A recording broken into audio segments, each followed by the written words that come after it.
करें हम लोग नेक्स्ट क्वेश्चन को। Which of the following metal sulphide is soluble in YaS? Yellow ammonium sulphide में कौन सा सल्फाइड सोल्यूबल होता है, ये टिक करना है। तो हम बहुत आसान क्वेश्चन है, हमें पता होता है कि सेकेंड बी ग्रुप के जो रेडिकल्स हैं वो YaS में येलो अमोनियम सल्फाइड में सोल्यूबल होता है, और अपन पे जो फर्स्ट सेकेंड ए के रेडिकल्स हैं YaS में इनसोल्यूबल होते हैं। जरा एक बार लिख देते हैं हम लोग, radicals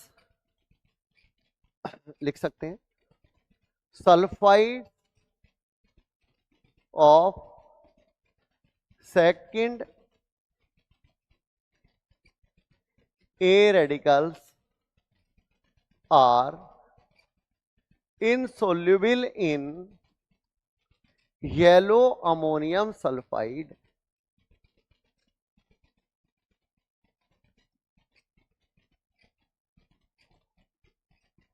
while sulfides of second B radicals are soluble in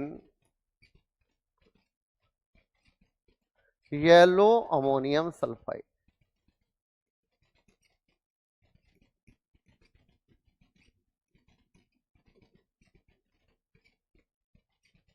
अब इनमें से टिक कर लेते हैं बेटा, बड़ा आसान है।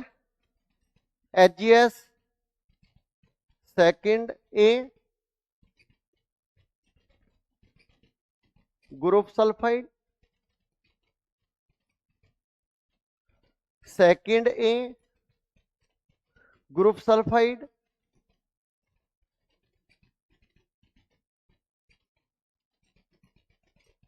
सेकेंड ए ग्रुप सल्फाइड और सेकेंड बी ग्रुप सल्फाइड। ये अपन पे यानी कि soluble in yellow ammonium sulphide YaS। Yellow ammonium sulphide आगे लिख भी दिया मैंने, येलो अमोनियम सल्फाइड को YaS बोलेंगे बेटा, येलो अमोनियम सल्फाइड। तो अपन राइट आंसर हमारा क्या जाएगा, डी जाएगा बेटा। ये तीनों अपन इनसोल्यूबल है, insoluble in YaS, soluble in YaS। तो अपन ये कह सकते हैं, इसका की कॉन्सेप्ट हमारा है based on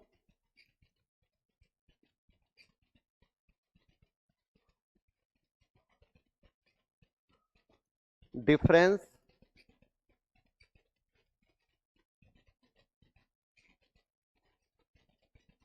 in solubility of second A and second B sulfides in Ya।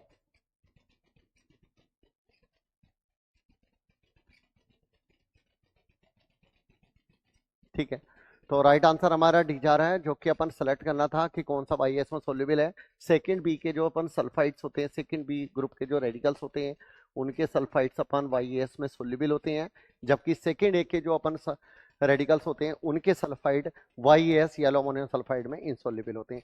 ये हमें पता होना चाहिए कि सेकंड ए के कौन से, सेकंड बी के अपन mercuric ion, copper +2 ion, Bi+3 ion, Hg+2 ion और Cd+2 आयन, ये सारे के सारे जो हैं Hg+2 ion, Pb+2 ion, Bi+3 ion, Cu+2 ion और Pb+2 आयन, ये हमारे पास में यानी कि सेकेंड ए के रेडिकल्स हैं, और ये सारे के सारे YaS में येलो अमोनियम सल्फाइड में इनसोल्यूबल होंगे इनके सल्फाइड।